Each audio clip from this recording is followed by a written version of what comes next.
Okay, so I'm here with Miss Wright right now. We're gonna be going over the mentor interview and my story and everything that's going on. So, I think we started off by asking if you have any questions about the story, and then I'll just say anything else that hasn't been mentioned. Well, so before you pressed record, we were talking about how you lived in Ireland. Oh yeah. And that sounds like it was an important part of your formation and a happy time of your life. Yeah.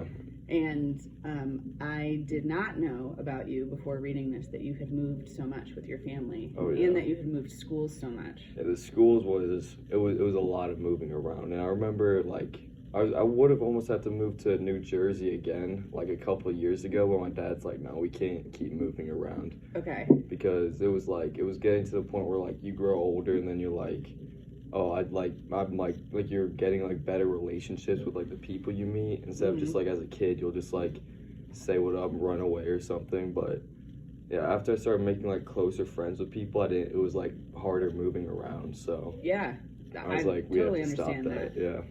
So, and there's 4 of you. Yeah. You, your brother, 2 sisters. Yep. Are they twins? They are twins. Ah, okay. There's twins in my family too. My mom is a twin. Oh, okay. That's cool. And then my grandfather and his sister, fraternal twins on the other side of the family. That's a lot of twins. Are they identical? My mom is an identical twin, but my grandfather was not. Mm. Yeah, they were fraternal. But both sides of my family are Irish. Oh, okay. That's cool. So, yeah. Yeah, so something I was thinking about when I was reading it, because part of my understanding is thinking about how life experiences and how faith have gone through. Mm-hmm. And I really appreciated what you said about, towards the end, you said something about if you pray on behalf of others. Oh, yeah. I'm paraphrasing, but God is more likely to listen. Yeah. Like if there's an authentic reason. And so I was thinking to myself, with your experience, there's a reason you've met all these people and you've moved around so much and you've had the feeling of struggle of leaving, desire to stay in touch with friends. I mean, this is stuff that I'm sort of extrapolating on, but I know, like, if I think about my childhood, I was very lucky to grow up in the same neighborhood in the same home. Yeah, the main thing that's like that I wish that was different was that I would have like more childhood friends here, because a lot of my friends are here. Oh, we've been friends since like kindergarten and stuff. I'm like, damn. Yeah. Well, and like going back to your sophomore year, like that group of friends that I know you had from English class with me, I just assumed y'all had grown up together, gone through middle school. Yeah. So I'm pretty sure Josh and Matt, they were both there since like kindergarten.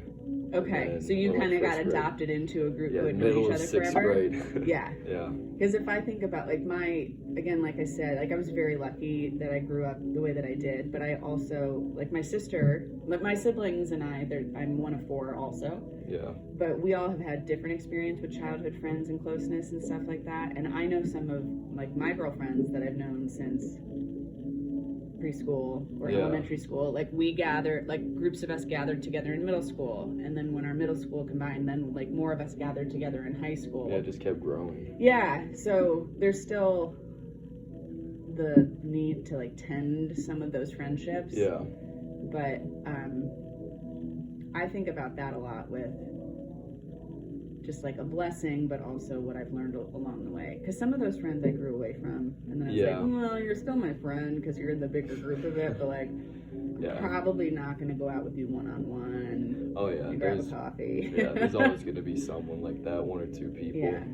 So I'm curious, like your next level of thought, like what do you think what are some of the pieces of wisdom or faith that have grown because you've moved around and had different groups of friends? So my parents they're like super religious. It's like mass every Sunday. It's like we used to go to confession a lot, and then so it's kind of always like just like been in my mind that like God's there. Mm-hmm. But I used to think a lot about like what he like, because he wouldn't like I'd always ask for like dumb things like, could I get like an Xbox? Yeah, all like or whatever, like a Christmas list. Yeah. And then I realized that like you feel better when you pray for other people, and I noticed that when like my parents said that, oh, they're praying for me or like someone else like that, I end up like it like helps, or I feel like it helps. So I believe that if you like really are trying to like pray for someone's like benefit, then I think there's a better chance that they'll get something out of it than if you just ask for yourself. Yeah, I agree with that. Yeah. Because sometimes you don't always know what's good for yourself either. Sometimes other people know what would be better for you. Yeah. So where do you feel like God is calling you?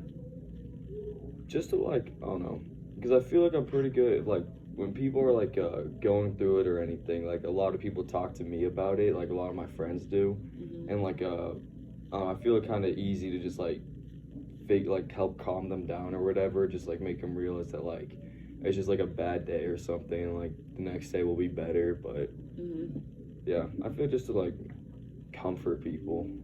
Cool. Yeah. Do you know what you want to do? Where you want to go? I'm going to U of A, but I don't know what I want to do. Like my parents want me to be like an orthodontist, but I don't know if that's what I want to do. But like, there's nothing. Is there else I want to orthodontistry do. in your family? No, but like they know people who like have like some small businesses, so. Oh, okay. So there would be some money there. Yeah. But like. I mean, it's part of what you got to think about. Yeah. Not all the time, but I mean, I definitely have not made money-based choices in the past. I'm terrible at it. Yeah, a world in theater or education, like when, like you said, feeling called to serve or to help others. Something that I've struggled with has been going to a job or a place that pays you what you're worth. I'm like, oh, but I love it so much. I'm okay with like a little bit of a smaller paycheck. Yeah. Like, Brophy's a good combination of things, but you know, I still feel a stirring. I just hope that some way along the line, I'm like, oh, I would love to do this, but it's like there's nothing I'd really like love to do. Then yeah, I think maybe it's people for you. Yeah. And you'll figure out the job along the way. I guess so. Just see what happens. Yeah. Yeah. Well, that's cool. What else we got on here? I think you still want them now. What does this mean with the questions you asked? Anything that I said? Oh, do I disagree with? No. Fair enough. If I'm trying to think, you know, I this is a random thought, but I don't know if this was instructed to you or not. Fine. I really like how you did vignettes here. Do you know you did that? No. So these little chapters where you label them, you title them, that's a vignette. Okay. My brain was like, ooh, I know how to read this. Anyway, so that was a nice way of going through the process here. Thank you. I was looking, of course, as a theater person, looking at your Lion King experience. You know, Ed is the funniest character. Oh yeah, it was a good time playing as him because it was like, and Josh was he was the other hyena too. So oh really? It was me and him, and then this girl named Natalia, and it was just like we would just like have fun with it. That's hilarious. Yeah. I love the Lion King. I also I had a level of panic when you started to tell the story because I was like, oh no. This is clearly a formative experience. It's either going to go really well for you or terribly. It went like so like mediocre. I went to New York over the weekend to see my family, and my sister has 2 kids. My niece is 10. This is my older sister. Yeah. My niece is 10 and my nephew is almost 7 now. And so Barrett, my niece, was in her first play, and she was in Willy Wonka. And she was so excited. She's like, I'm an Oompa Loompa. I'm like, yeah, cool. And then I get there, because it's a 5th grade show, but the 4th graders get to be in it. And then I get there, and